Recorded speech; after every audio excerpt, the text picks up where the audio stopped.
Hola, buenas tardes a todos. Bienvenidos a la presentación inaugural de este registro, este sueño que venimos trabajando desde el área Corazón y Mujer de SAC desde hace 2 años.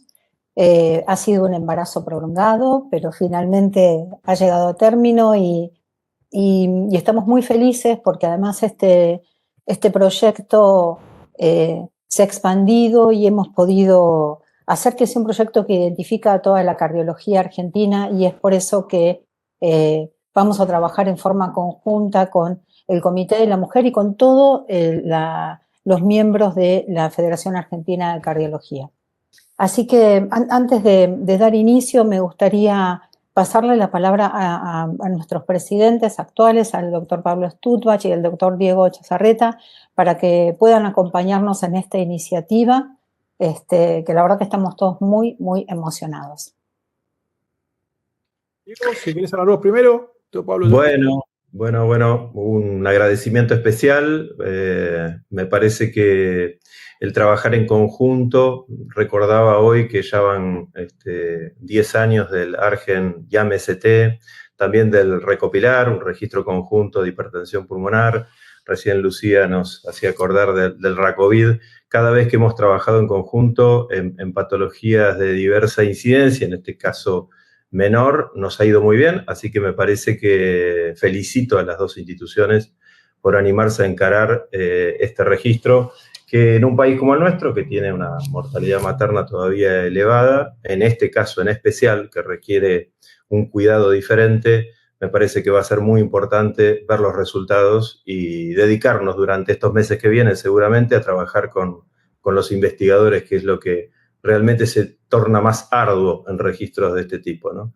Así que toda la disposición de todo el grupo el Comité Nuestro de la Mujer en la Federación Argentina de Cardiología, y los felicito a todos los que han estado en esto. Siempre encarar estos proyectos es difícil y creo que concretarlos y después publicarlos sinceramente genera una gran satisfacción. Así es. Bueno, no sé, Mildred, ¿querés decir algo? Voy yo, como ustedes quieran. Yo siempre... Como usted manda, usted es el presidente, caballero. No mando. Yo acá en mi casa manda mi mujer, en mi oficina manda mi secretaria y la médica. Yo estoy acá y cuando... No, si querés ir, después digo yo algunas palabras, Mildred. Bueno, bueno, tal como dijo Vero, esto es un proyecto soñado, porque que podamos estar las dos sociedades de cardiología representando a toda la Argentina, tanto la Sociedad Argentina como la Federación Argentina de Cardiología. Es un viejo anhelo, no es la primera instancia que nos encuentra trabajando juntas, y los dos, el Consejo de SAC y el Comité de FAC, también estamos tras la ley, que tengo como primicia decirles que ya se trató en la Comisión de Salud de Córdoba y que va a ser tratada en recinto después del europeo, así que vamos a tener otra provincia más que se suma a todas las que ya están. Y bueno, y hemos aprendido en todos estos años que cuando nos encontramos y aunamos esfuerzos y sumamos voluntades, logramos cosas, ¿no? Así que esta es una más. Esto nació en la mente y en el corazón y en el alma de Verónica Crosa, a quien yo admiro muchísimo, porque viene trabajando con la salud materna desde hace muchísimos años y la reconozco como una gran referente en el tema. Me habló un día, me invitó a que nos sumáramos. Bueno, esto se siguió los pasos que siguen estas instancias, se presentó en mesas directivas respectivas y bueno, fue aprobado de manera unánime, y por eso estamos hoy acá con nuestros dos presidentes y con toda la gente de tanto de SAC como de FAC presentando este registro que, como dijo Diego, aunando esfuerzos vamos a poder realmente conocer nuestros números, que ese es nuestro gran desafío, que por ahí no tenemos nuestros propios números y nos basamos en estadísticas de otro, y que esto nos puede llevar a tomar decisiones que digamos, no es que sean malas, sino que por ahí no son eficientes. Pueden ser eficaces, pero no eficientes como nuestras maternas y nuestras mujeres se merecen. Así que yo celebro esto y agradezco a todos los presentes por poder llevar a cabo esta presentación oficial del registro RACEP. Bueno, muchas gracias a todos por las palabras, Vero, y a todo el equipo de Mujer y también de la FAC. Felicitaciones por empezar a hacer esto. Yo simplemente decir que todos los días cuando tengo que trabajar para la SAC, me pregunto para qué estoy en la SAC, y la verdad hay una sola razón: por nuestros pacientes. En un país donde uno de los peores pecados del sistema de salud es la inequidad, hacemos medicina de la Quinta Avenida de Nueva York y a menos de 40 minutos medicina muy cercana al peor país africano. La verdad que este tema es un tema extremadamente delicado. Hay lugares donde me ha tocado ir por una ONG que trabajo en la mitad de la nada y realmente los embarazos y la mortalidad materno-infantil a veces asusta. Y el acceso a un simple control de presión arterial o una orina, un análisis de orina es un acto médico extremadamente caro para algunos lugares. Cuando a veces discutimos de usar drogas que valen millones y millones de pesos y no podemos pagar. Yo creo que tener este registro es tener una foto de la realidad en la que vivimos. Por eso me parece sumamente importante, y yo le decía a Analia que sea realmente representativo del mundo real que tenemos y de esas brechas terribles que tiene nuestro sistema de salud. Para mí lo peor es que haya brecha en salud, ¿no? Y educación. El resto se puede llegar a acomodar de otra manera, pero tener brecha en salud y educación es sacarlo del circuito y hay que quitarle en serio oportunidades a los que menos tienen.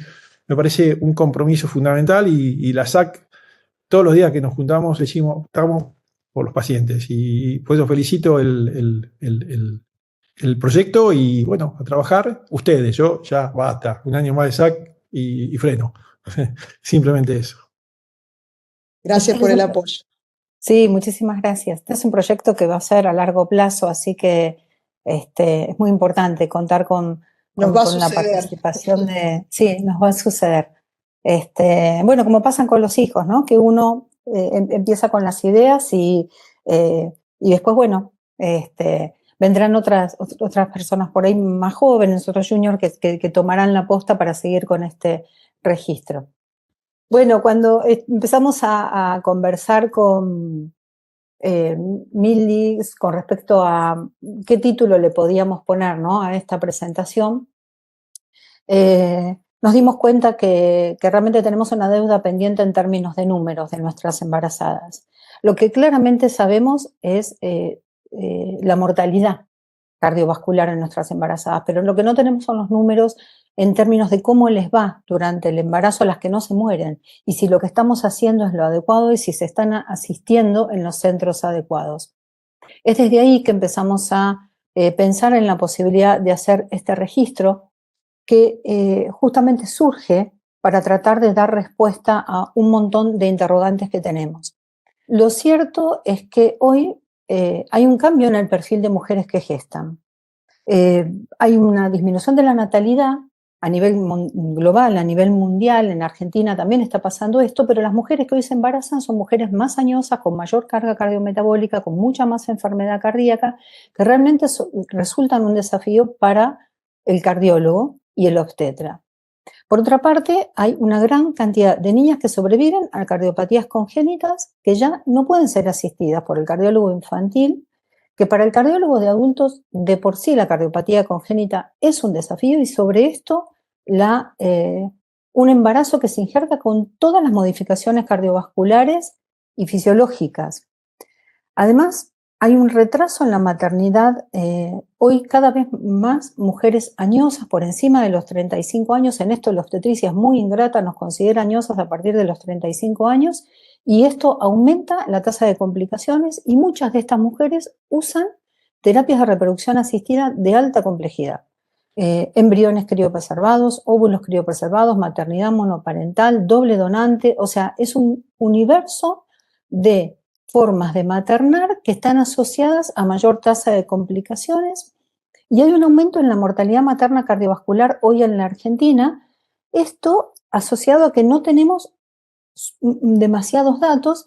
Este fue el camino que transitamos con el grupo desarrollador para decir, bueno, necesitamos elaborar el RACEP.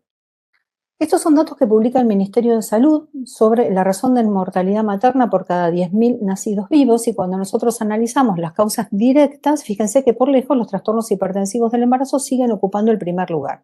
Pero hoy es cierto que tenemos bastantes tasas de detección a través de la ANT+ y del uso de aspirina de disminuir la ocurrencia de estos trastornos hipertensivos del embarazo, ¿no? Pero fíjense qué pasa cuando analizamos las causas indirectas, o sea, aquellas que son pregestacionales o que no tienen que ver directamente con que la mujer esté embarazada, y dentro de estas, las enfermedades del sistema circulatorio que complican embarazo, parto y puerperio ocupan el primer lugar. Siempre estaban en primer lugar las enfermedades infecciosas, y fíjense cómo ahora lo que nos pasa en otros ámbitos, ¿no? En otras etapas de la vida, que la enfermedad cardiovascular es la principal causa de muerte, lo mismo le está pasando a las mujeres embarazadas. Y si nosotros analizamos la razón de mortalidad de los más de últimos 20 años, porque esta estadística arranca desde el 2001, fíjense, este análisis que yo hice de los últimos 23 años, esta es la razón de mortalidad global. Hay un incremento casi obsceno que tuvo que ver con la pandemia, año 2020-2021, pero fíjense lo que pasa con la razón de mortalidad directa, que viene en descenso. Argentina tiene uno de los mejores planes perinatales y materno-infantiles de Latinoamérica, entonces esto se traduce en esta reducción. Pero fíjense, cuando analizamos las causas de mortalidad indirecta, que es donde está la mortalidad cardiovascular, cómo el peso relativo de las causas indirectas se duplicó. Y si esto lo llevamos a un gráfico más simple, comparando 2021 con 2023, fíjense cómo el peso de la mortalidad indirecta a expensas de la mortalidad cardiovascular es lo que ha incrementado. Este es el camino que nos pusimos a analizar en el grupo que trabajamos en cardioobstetricia dentro del área corazón y mujer, para empezar a pensar en la posibilidad de desarrollar este registro. La idea original, si bien surgió de mí, la verdad que tuve una gran colaboradora que en ese momento era rotante del Hospital Materno Infantil, había terminado recién su residencia, Jessica Vargas, y creo que esto es muy importante, incluir al grupo joven de los consejos y áreas de nuestras sociedades, porque son los que después nos van a continuar en la idea, y a esto se sumaron este grupo de personas maravillosas. Todos trabajan en cardioobstetricia en centros de referencia, y la verdad que todos nosotros hacemos cardiología asistencial, no tenemos una gran experiencia en investigación, entonces tuvimos que ir a buscar asesores que nos ayudaran, y ahí apareció el doctor Thierer con su gran generosidad. Creo que todos los que lo conocen saben la gran generosidad que él tiene, y cómo nos dijo, a ver, yo no sé de embarazo, mándenme el material, me voy a poner a estudiar de esto y los voy a ayudar a que podamos desarrollar un protocolo y un registro y calcular la muestra para que sea representativo. También tuvimos el asesoramiento del doctor Santiago Roland, que es tocoginecólogo, creo que es el único ginecólogo que está asociado a una sociedad cardiológica, y él nos ayudó mucho con las definiciones, Santi. Y finalmente se sumó el doctor Leonardo Cáceres, que representa el área de investigación y fue el que se puso al hombro el desarrollo de toda la plataforma REDCap, donde hoy estamos empezando a registrar a nuestros pacientes. El grupo de trabajo RACEP original es un grupo extremadamente ambicioso, como pueden ver en este sueño, que lo que busca con este trabajo es empezar a recopilar y analizar nuestros propios datos. Tenemos además la ilusión de poder generar una red de consultas a través de este registro, de tal manera que si un colega recibe una paciente que resulta un desafío en Río Gallegos, como me pasó la semana pasada con la doctora Bruna, pueda levantar el teléfono, consultarnos, y de pronto el experto puede estar en Tucumán, en Salta, en Capital Federal, en Chaco, y darle una respuesta a esa persona. O sea, que esta red no sea solo recopilar datos de pacientes, sino generar una verdadera red de consultas que probablemente no pueda dar una respuesta en términos asistenciales. No siempre vamos a poder decirle, mándame la paciente que la interno en mi centro. Pero sí le vamos a poder decir, bueno, esta mujer vas a tener que tener cuidado con tales medicaciones, con esta etapa del embarazo, va a poder asistirse en un centro de baja complejidad o vas a necesitar derivarla a un centro 3B para que tenga una neo adecuada y que en definitiva nos permita obtener mejores resultados sobre la madre y el producto de la gestación. Felizmente estamos trabajando en forma conjunta desde el área Corazón y Mujer, desde la SAC. Vamos a funcionar como investigadoras principales, la doctora Jessica Vargas y yo, pero todo el grupo investigador está trabajando activamente y desde FAC las investigadoras principales están siendo ya la doctora Judith Silverman y la doctora Lorena Scaglione. Los invitamos a que se sumen otros investigadores que más allá de que nosotros seamos los referentes para cada una de las sociedades, lo que nosotros aspiramos a que sea un gran grupo, una gran red de trabajo que logremos finalmente cumplir con estos objetivos. Evaluar la morbilidad y la mortalidad materna, fetal y neonatal durante el embarazo y hasta los 6 meses después del parto, que es cuando finaliza el protocolo. Que podamos identificar nuestros predictores de riesgo, porque esto está publicado, sabemos cuáles son los predictores de riesgo a nivel internacional, pero poder adaptarlos a nosotros. Por ejemplo, nos pasó en la maternidad Sardá que encontramos que para nosotros fue un predictor de riesgo vivir fuera de la General Paz. O sea, el código postal para nuestras pacientes fue un predictor de riesgo en nuestra población. Bueno, poder establecer esto a nivel nacional y entonces de esta manera saber cuáles son las pacientes a las que les puede llegar a ir peor. Y finalmente, poder documentar cuál es la incidencia de cardiopatías congénitas o de enfermedad cardíaca en la descendencia.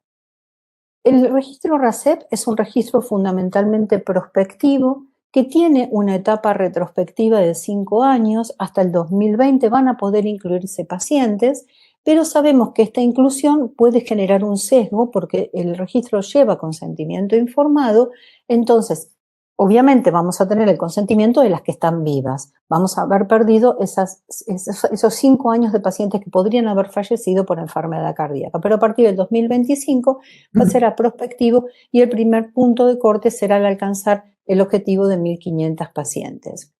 Como ingreso al RACEP, para todos los que quieran formar parte de este grupo, pueden escanear este código QR, los va a redirigir hacia un link donde pueden registrarse como investigadores individuales o por centros.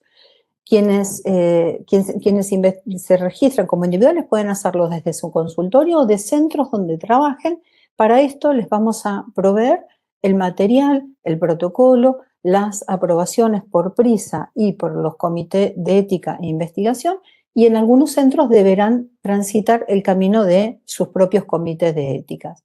A cada investigador se les va a asignar un número de investigador y una clave de acceso, y después con esta clave de acceso simplemente es consentimiento informado de la paciente y, si es menor de edad, del tutor o padre, registrar los datos maternos cardiovasculares durante el embarazo y la evolución al final del embarazo. Los datos del bebé solamente vamos a registrar peso, edad gestacional y Apgar del 5º minuto, y si tuvo o no cardiopatías congénitas, y al 6º mes registramos si la paciente requirió internación por insuficiencia cardíaca o muerte por enfermedad cardiovascular.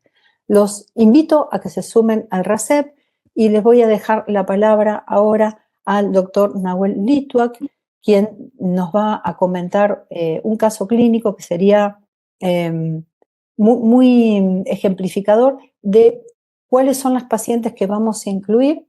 Este caso clínico va a tener un código QR para que todos puedan participar de la discusión y votar opciones que hubieran elegido para nuestra paciente. Gracias, Vero. Bueno, este es un caso clínico que pensamos para discutir porque creemos que la respuesta es compleja.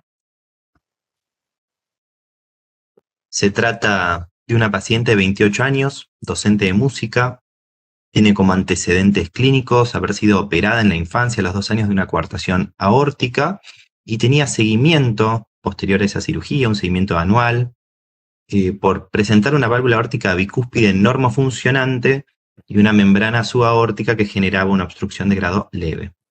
La paciente estaba clínicamente asintomática. En el seguimiento, ese es el último ecocardio que presentaba, como les dije, una válvula aórtica bicúspide con una insuficiencia leve sin estenosis y una membrana subaórtica que no presentaba obstrucción significativa. La paciente con esos datos clínicos consulta a su médico de cabecera y consulta respecto a la posibilidad de cursar un embarazo. Queda embarazada y cursando las 15 semanas de embarazo, un embarazo planificado, se realiza un ecocardiograma de control. Estas son las imágenes y arriba la descripción. Lo que queremos destacar es que presentaba en el ecocardiograma la función ventricular conservada y una membrana subaórtica con una obstrucción de grado severo, un gradiente pico de 84 milímetros de mercurio. La válvula aórtica bicúspide, como estaba descrito, y las dimensiones de la aorta ascendente en el límite superior de lo normal. Entonces, acá planteamos más de una pregunta en realidad, pero justamente aclarar que hay varias preguntas y pocas respuestas del todo claras. Los invitamos a escanear con el celular el QR para ver cuál creen que sería la respuesta correcta en relación a la paciente en el consultorio cuando nos comenta su caso clínico con estos hallazgos en el ecocardiograma de control. Tenía también un parachute mitral leve también, ¿no es cierto, Nahuel? Sí, tenía un parachute like. No, me parece que necesita compartir pantalla. Sí, voy a detener acá. Jessy, para mostrar las votaciones. Ahí está, sí. Jessy, ¿estás ahí? Sí, no tengo habilitado por Martín. No, ¿quisieras hacer algún comentario? Sí. Comentario, pero también preguntas, como dicen en la presentación, y como estamos viendo un poco acá en las respuestas, no hay unanimidad. Me parece que hay miradas sobre cuál sería el abordaje más correcto para esta paciente. Me parece que cada uno de nosotros quizás tenemos una percepción del riesgo distinta, y eso tiene que ver con nuestra experiencia en la patología, con nuestra experiencia en el abordaje de estos casos tan delicados. Me parece que tiene que ver también con el centro donde trabajamos, la disponibilidad y los recursos para resolver las diferentes circunstancias que pudieran surgir con esta paciente. Para aquellos que, por ejemplo, han votado ahí en rojo, que se observa una mayoría, ¿no?, de continuar con el embarazo y pautar los controles y los estudios complementarios, me parece que es interesante preguntarse cuál es el riesgo de complicaciones que podría presentar esta paciente, cuándo los podría presentar, qué opciones terapéuticas tendríamos en caso de que presente complicaciones. Y para aquellos que han respondido que quizás la mejor opción es sugerir la interrupción del embarazo y quizás elegir en primera instancia la resolución quirúrgica, pensar que bueno, por supuesto hay un gran deseo probablemente detrás de esta paciente que hizo una búsqueda de este embarazo, que lo desea, y que incluso la interrupción es de riesgo a una paciente con una cardiopatía de alto riesgo, ¿no? Entonces, me parece que quizás lo que este ejemplo, este caso busca mostrar es que creo que no hay unanimidad en la respuesta. Me parece que es muy difícil encontrar donde el 100% digamos lo mismo, como quizás en otras patologías podemos consensuar un poco mejor. ¿Y cuál sería el seguimiento que te parece más adecuado, Nau? Bueno, en esta paciente se suman otros detalles técnicos que tienen que ver con la distancia al centro, pero la recomendación actual es un control cada un mes. La paciente ha decidido continuar el embarazo porque lo que hemos hecho es explicarle y asesorarla en relación de los riesgos de cada uno de los diferentes caminos que ella podría seguir. Ella decidió continuar el embarazo y hemos pautado un seguimiento en esta etapa mensual, pero más adelante será un seguimiento cada 2 semanas. Ella por suerte es muy adherente y está haciendo un automonitoreo en casa de la presión, de la frecuencia cardíaca, y por suerte en este momento está clínicamente asintomática y muy bien. La idea también es esto, complementarlo con biomarcadores como para tener parámetros más objetivos y con el ecocardio para ir viendo la modificación de los gradientes y sobre todo de la función ventricular y de la presión pulmonar. Así es. Yo creo que en este caso, si bien se trata de una patología severa, con una clase por lo menos 3 de la OMS, no sé si lo presentaste o no. Creo que la paciente, al estar asintomática y con una función ventricular conservada, eso creo que nos permite justamente plantear lo que estás planteando, Nahuel, de continuar con el embarazo, siempre con acuerdo con la paciente, con atención en equipo multidisciplinar, y tratar de acompañarla en este trayecto. Como vos decís, esto es fundamental, digamos, ¿no? Así que yo creo que el camino que han elegido hasta el momento impresiona ser el mejor, y creo que contar con el respaldo, como decía Vero, de pronto, de poder compartir este caso en el grupo y escuchar las opiniones de los expertos en este tema, que te aseguro que no son muchos en la Argentina, es muy importante. Así que es un caso realmente muy bueno y que ejemplifica una de las razones de ser del RACEP. Totalmente.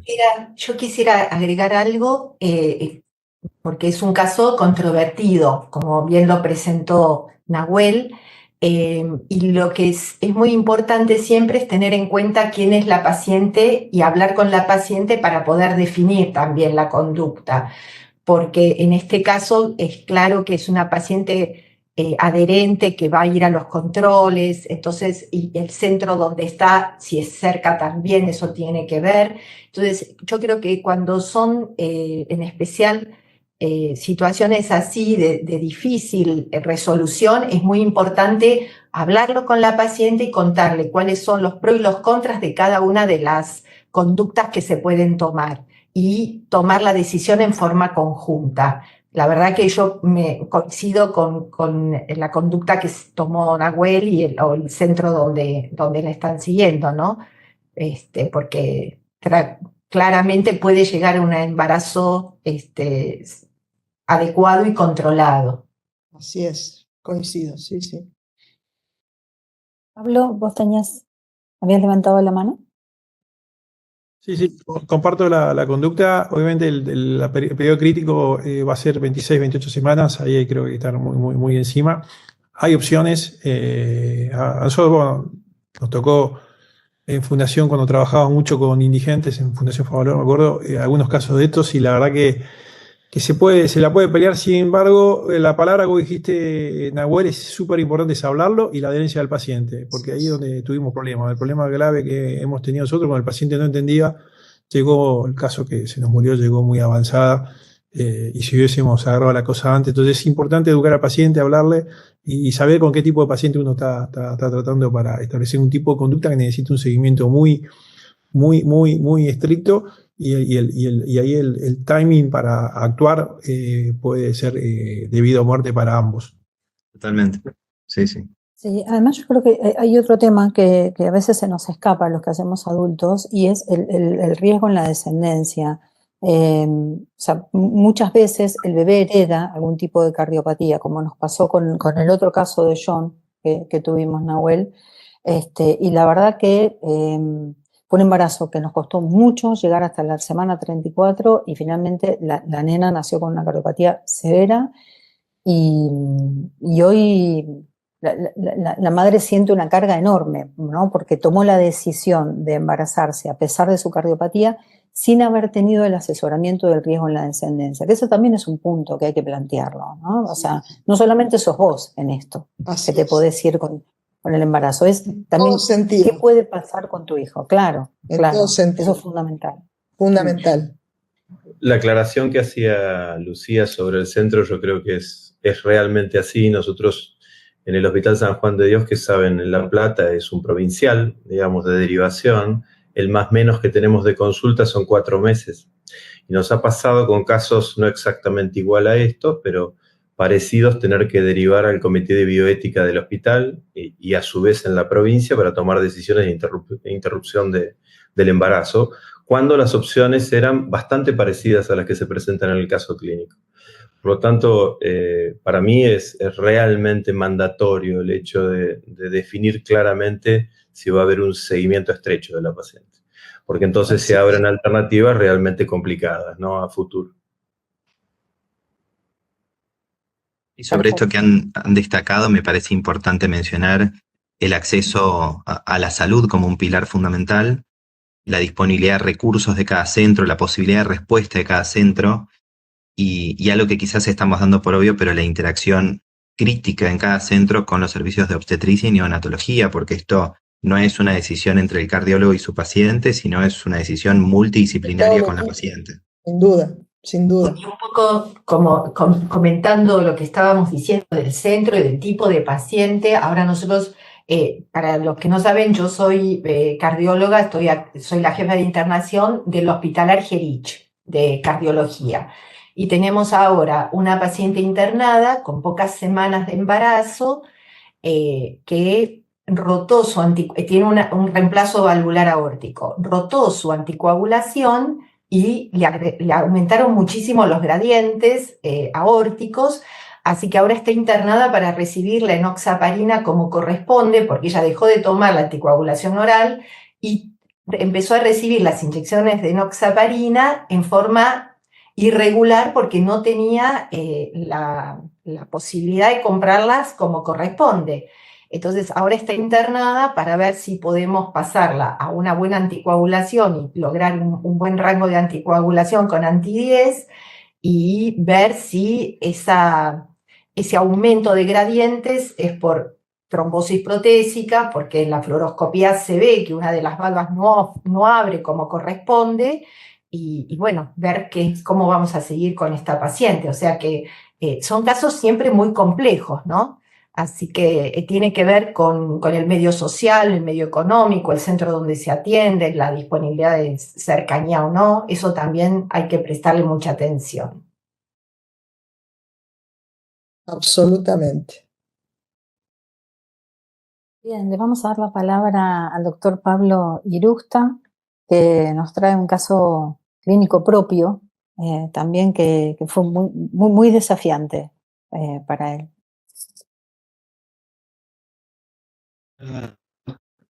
¿Qué tal? Espero que sea de tu mirada. Un gusto estar participando en este webinar con ustedes y en especial del DRACEP. Voy a compartirles el caso que tuvimos acá desde el Servicio de Cardiología Obstétrica del Hospital Materno Neonatal de Posadas Misiones. Ahí estoy compartiendo, me figura compartiendo, no sé si lo están viendo, si no, tranquilamente puedo hacerlo. Si no, yo te lo comparto, Pablo. Sinceramente, acá mi conexión es perfecto y se está compartiendo. No desconozco, les pido disculpas, pero acá figura que se está compartiendo. Tranquilo, ahí se ve, ahí se ve. Ahora sí, ahí se ve. Bueno. Ahora sí, Pablo, ¿nos escuchas? Sí. Bueno, perfecto. Sí, perfecto. Bueno, como les decía, es un caso clínico que tuvimos hace un par de meses en el servicio de cardiología obstétrica de nuestro hospital. Es una mujer de 37 años, gesta 4, partos 4, con FM en 2018, una eclampsia, hipertensa crónica con tratamiento previo con enalapril, que fumó un consumo hasta el cuarto mes de este embarazo que estoy tomando, ingresa con 34 semanas de gestación con una preeclampsia sobreimpuesta, bajo tratamiento con la betalol y con un antecedente de alergia a la aspirina, según mencionaba. El motivo de consulta de la señora fue cefalea y dolor torácico. En abril. La paciente ingresa con esos signos vitales, con un examen obstétrico, fetal y ecodoppler fetal normales.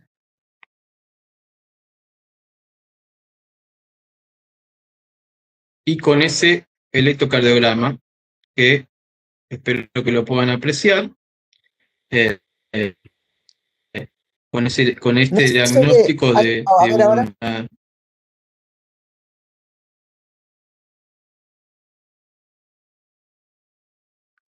¿Se está viendo? Sí, pero está un poquito más lento. La Lenta, así transmisión, que sí. si querés ir contándolo. Sí.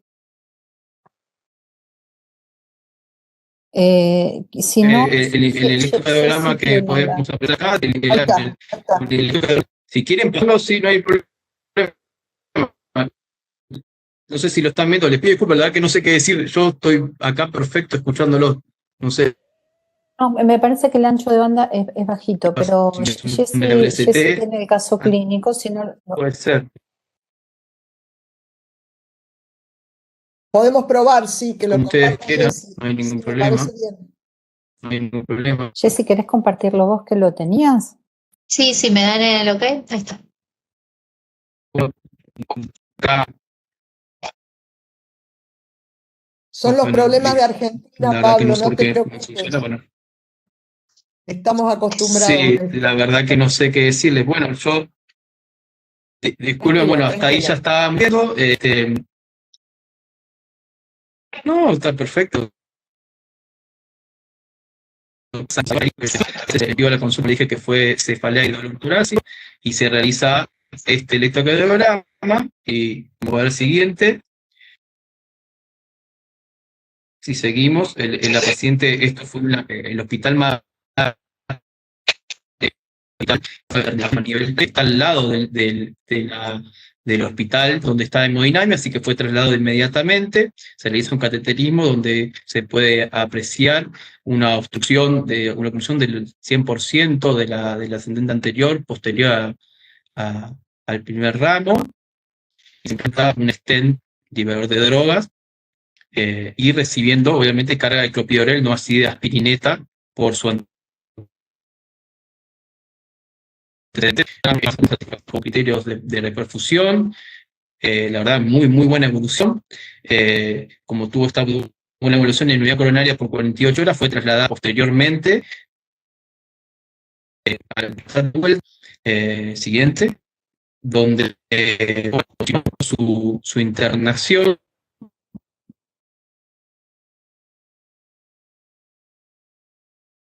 en el hospital que tenemos para pacientes hipertensas, donde se realiza una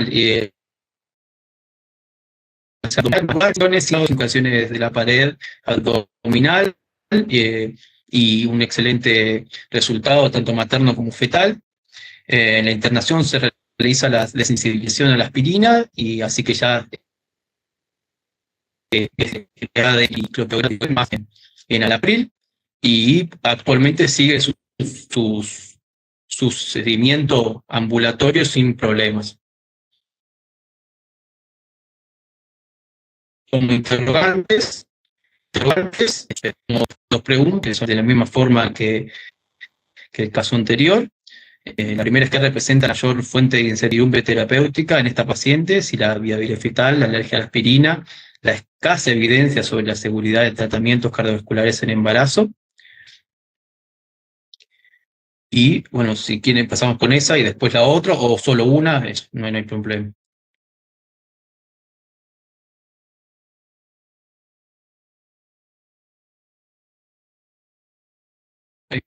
Sin duda, bueno, a nosotros menos, pero bastantes, por lo menos pudimos tener varias reuniones intensivas,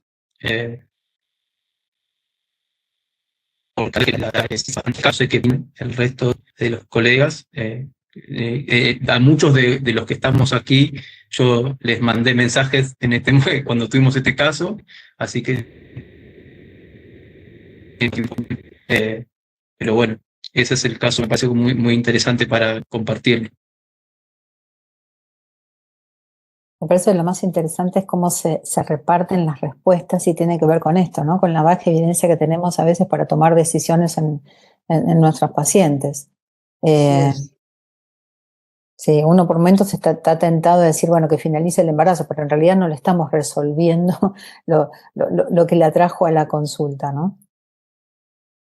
Claro, desde el punto de vista obstétrico, los obstetras realmente querían finalizar el embarazo cuanto antes, pero desde el punto de que infarto reciente, con una colocación de stent y las complicaciones inherentes a eso, en consejo consenso en todos los servicios, decidió postergar hasta las 37 semanas.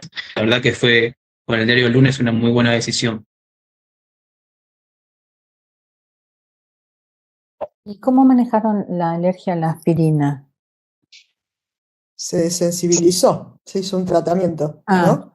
Claro, fue un tema muy controversial. Lo que se decidió en ese momento fue no iniciar aspirineta durante el embarazo, porque lo consideramos un riesgo que sería la desensibilización vía oral durante la internación en el puerperio para asegurar la doble antiagregación plaquetaria. Sí, yo creo que fue una decisión absolutamente acertada, y bueno, y quedó con el clopidogrel el resto del embarazo hasta las 37 semanas, que se planteó la cesárea en esta paciente puntual también porque se asoció a ligadura tubaria. Así que creo que el manejo, bueno, como vos decís, con el diario del lunes es bárbaro, pero bueno, yo fui una de las personas interpeladas por este caso por Pablo, y la verdad que es un caso que genera mucha incertidumbre, fundamentalmente por la escasa evidencia que hay, incluso con el uso de clopidogrel en el embarazo, que si bien hay evidencia, no tiene el sustento que tiene, por ejemplo, la aspirina. Entonces, realmente fue un caso que planteó bastante incertidumbre en los que lo compartimos, ¿no? Hay una segunda pregunta, si quieren continuar. No, pero pueden escanear. Dice, luego del parto, ¿qué conducta les parece la más apropiada? Controlar signos de insuficiencia cardíaca los primeros 6 meses, ajustar la medicación según evolución y aconsejar la lactancia, coordinar con obstetricia y clínica para seguimiento conjunto, evaluar la necesidad de un método anticonceptivo definitivo, contraindicar la lactancia e indicar tratamiento completo antiisquémico. ¿Tenés, Jessy, las votaciones? Sí, pensé que las estaba compartiendo. No. No se pueden observar. Bien, ¿alguien del panel le gustaría hacer algún comentario con respecto a esta pregunta? Digamos que la mayoría están a favor de la lactancia, ¿no? Así es. La mayoría muestra eso, y en realidad sobre el clopidogrel hay datos muy limitados en cuanto a la lactancia, y ECARA-2 se puede usar, sobre todo el captopril, o no sé con qué lo habrán manejado, por lo tanto, enalapril. Acá veo que la mayoría optó por continuar con la lactancia, ¿no? Bueno, yo creo que nos faltan algunos datos, nos iremos enterando algunos datos de esta paciente.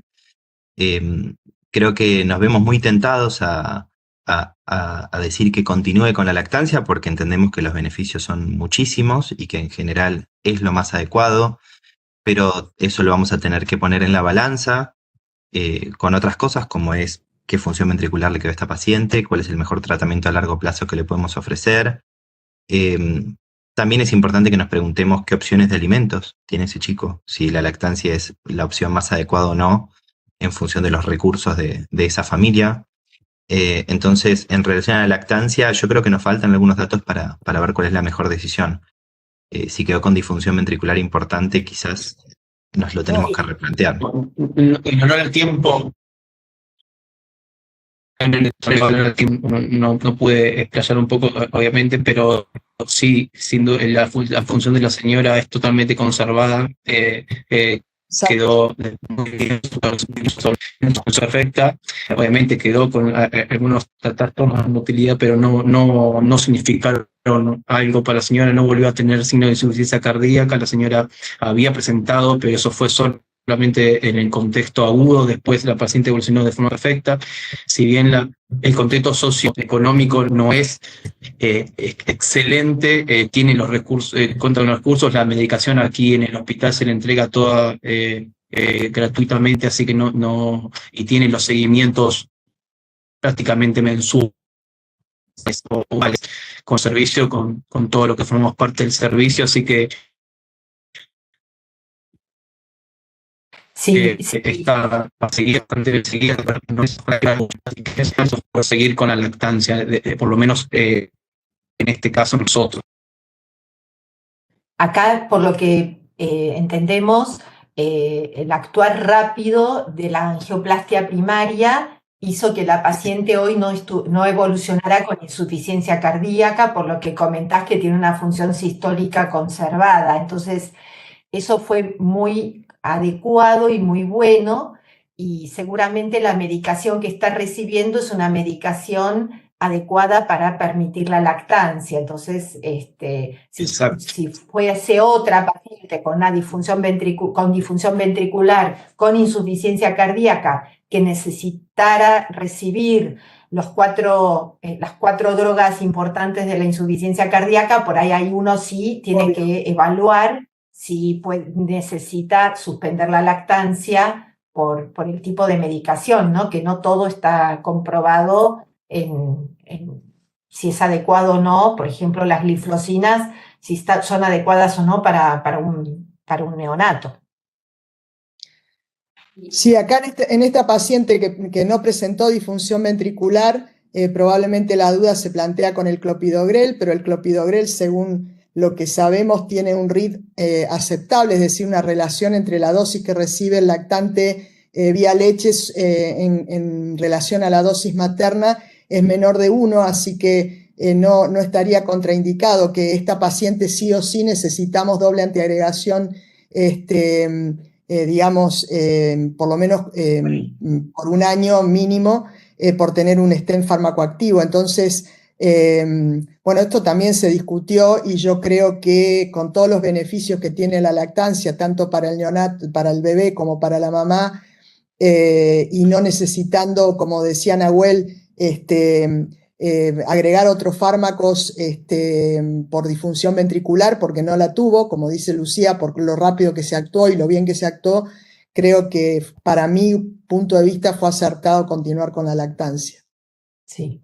Y bueno, yo agrego algo más, digo, esta paciente tenía unos antecedentes muy pesados y no cualquiera hace el cuadro que hizo ella a las 34 semanas de gestación. Yo creo que hay que buscar la causa de base que esté generando esto, que posiblemente es una trombofilia, tiene pérdida de un bebé, hace trombo. Así que creo que la alergia a la aspirina le jugó una muy mala pasada, porque esta paciente hubiese estado recibiendo aspirina desde el inicio del embarazo, por ser una paciente de alto riesgo, y posiblemente con trombofilia. Entonces, bueno, creo que tuvieron mucha suerte, digamos, y uno siempre lo ve cuando ya todo evolucionó, que fue excelente, y siempre hay que priorizar la hemodinamia materna, así que ustedes hicieron muy bien, eligieron intervenir a la madre y dejar que el bebé nazca cuando la madre esté estabilizada. Y creo que eso fue el kit de la cuestión por el éxito que han tenido, digamos. Así que bueno, los felicito, muy bien, muy buen caso. Gracias, Pablo. Gracias a ustedes. Les queremos mostrar ahora en forma práctica, Leo, que es quien nos desarrolló la plataforma de REDCap, cómo van a poder trabajar con la plataforma, incluyendo algunos de los casos clínicos que se presentaron recién. Van a ver que es una plataforma muy amigable, que rápidamente pueden sumar los casos, que es muy intuitiva, así que eso va a facilitar que desde cualquier lugar quienes decidan sumarse como investigadores puedan sumar sus casos. Adelante, Leo. Gracias, Vero. Buenas tardes, buenas noches a todos. Les voy a mostrar un poquito la plataforma que desarrollamos en conjunto con el área de corazón y mujer. Cuando apenas les aparezca, digamos, el proyecto de RACEP, van a tener esta pantalla donde van a tener que seleccionar en la columna izquierda lo que dice agregar o editar registros, ¿sí? Y luego en esta pantalla, en este recuadro verde que dice da clic para agregar un nuevo registro, es donde ustedes van a poder acceder. Igualmente, esta primera pantalla, además, le vamos a mandar un pequeño instructivo de cómo tienen que hacerlo, quizás, digamos, ahora medio rápido, pero la idea es que tengan todo a disposición. Cuando uno da clic aquí, bueno, tiene la posibilidad de llenar 2 formularios, el ingreso al RACEP y el seguimiento a los 6 meses, que es el que está estipulado, ¿sí? Nosotros ahora vamos a agregar el ingreso al RACEP y vamos a llenar los datos con el caso clínico que nos contó Nahuel, ¿sí? Nahuel tiene el número de identificación número 7, ¿sí? Así que cada uno va a tener un número de identificación de cada investigador, ¿sí? Lo que son datos de nombre, apellido y DNI no lo vamos a llenar por una cuestión, digamos, de que quede la paciente en anonimato, pero el resto sí, ¿sí? Bien. Entonces, el máximo nivel alcanzado fue universitario. Van a ver que es bastante intuitivo el formulario. Era una paciente que era del ámbito privado y dentro del privado era una prepaga, ¿sí? A medida que uno va seleccionando datos o que vas llegando datos, se pueden ir abriendo algunas otras opciones, ¿sí? Para ir completando aún más con más detalles los datos del paciente. Después peso, la paciente tenía 63 kilos y una talla de 1.65 metros, o sea, 165 centímetros. Van a ver que el IMC se autocalcula, ¿sí? No tenía diabetes pregestacional, no tenía hipertensión, no tenía trombofilia, tampoco fumó nunca, no tenía ninguna enfermedad inflamatoria autoinmune. En cuanto a HIV, Chagas y enfermedad renal crónica tampoco, ninguna. Después, con respecto a la antecedente oncológico, tampoco tenía ningún antecedente oncológico y su clase funcional era clase funcional 1. Eso en cuanto a los datos filiatorios y características demográficas de la paciente, ¿sí? Vamos ahora con antecedentes obstétricos. La paciente era una ingesta, partos 0, cesárea 0 y no había tenido abortos. No era un parto pretérmino y no tenía tampoco ningún embarazo previo con un trastorno hipertensivo. Tampoco tenía antecedente de diabetes gestacional. Y en cuanto al embarazo actual, era un embarazo planificado, ¿sí? No era un embarazo múltiple y no había realizado ningún tipo de tratamiento de fertilidad en este embarazo. Acá lo que se ve es la clasificación de la cardiopatía según la OMS, ¿sí? Van a ver que está grupo 1, grupo 2, grupo 2-3, grupo 3 y grupo 4, ¿sí? Cada una de ellas está discriminado bien a qué patologías están incluidas en ese grupo para no tener que ir a buscarlas al protocolo, ¿sí? Esta paciente está ubicada en el grupo 3, ¿sí? Que tenía una estenosis aórtica severa, ¿sí? Asintomática. Está acá la EO severa asintomática. Después, con respecto a la clase funcional, de vuelta era 1.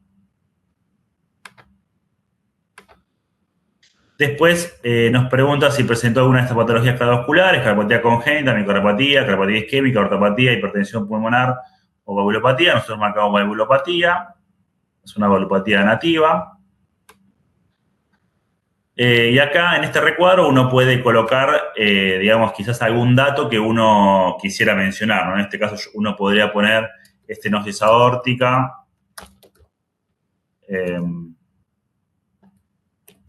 membrana subvalvular, para que después, digamos, esto es libre, digamos, uno puede poner el comentario, lo hago correcto para que no haga el tiempo, pero uno puede poner lo que uno quiera, ¿no? Contar un relato quizás también. Bueno, con respecto al electrocardiograma no tenemos, así que esto no lo podemos dejar vacío. En cuanto al dispositivo implantable, no tenía ninguno. Medicación, en el momento del embarazo, ahora lo dejamos vacío porque en realidad es una paciente que todavía, si bien tenemos algunos datos, no tenemos todos, así que quizás algunos tenemos que completarlo más adelante. Y después, con respecto al anticoagulante, no usaba ninguno. En cuanto al ecocardiograma, tenía fe preservada, 65%.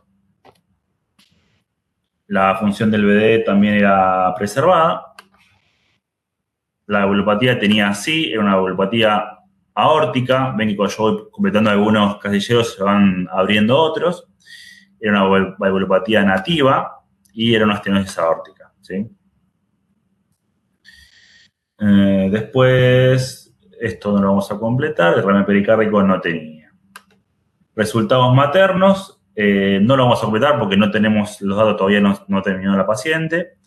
Y con respecto a lo obstétrico fetal tampoco, ¿sí? Lo importante de esto es que uno puede guardar el paciente y quizás completar algunos datos iniciales y después volver a ese paciente. Yo les voy a mostrar ahora cómo hacemos, ponemos guardar y salir. Acá ven que la última pregunta siempre va a ser esta, si el formulario está completo o incompleto.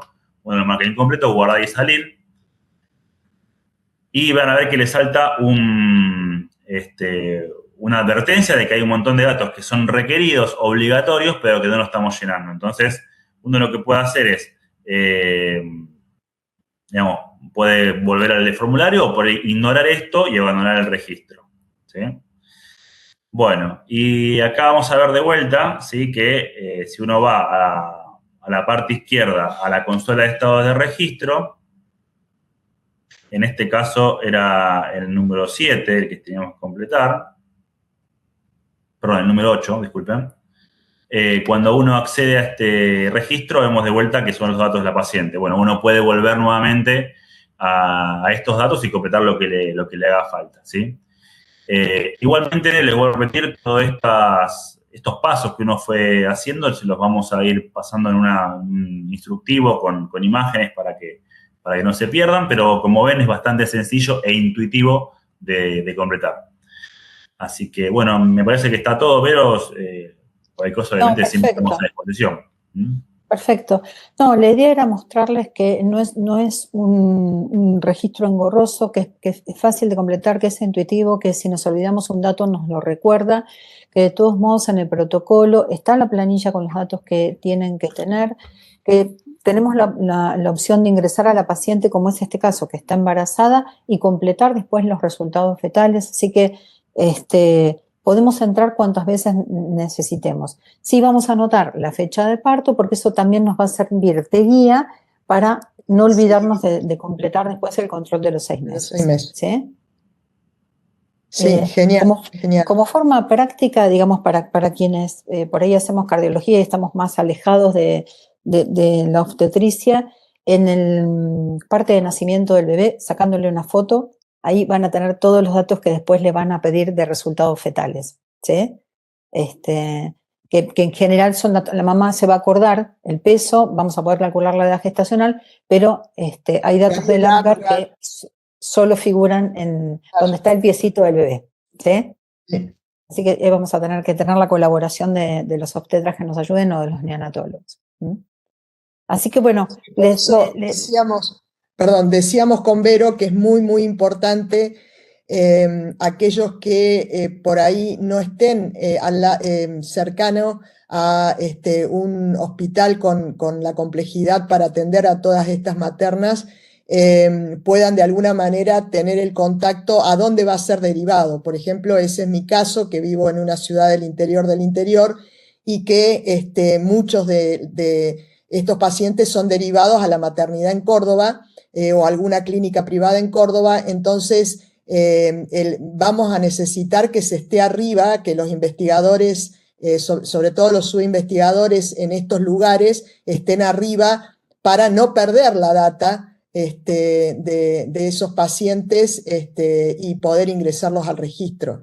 Así que todo esto va a conllevar una logística que esperamos que los subinvestigadores puedan tenerla prevista para no ser sorprendidos con la aparición del caso. Es decir, ir al hospital, presentarse, tomar contacto, ver cuál es el centro de derivación en el caso de los que viven en localidades que no cuentan con la alta complejidad en el centro, y estar listos para la aparición de los casos, ¿no? Creo que eso va a ser muy importante.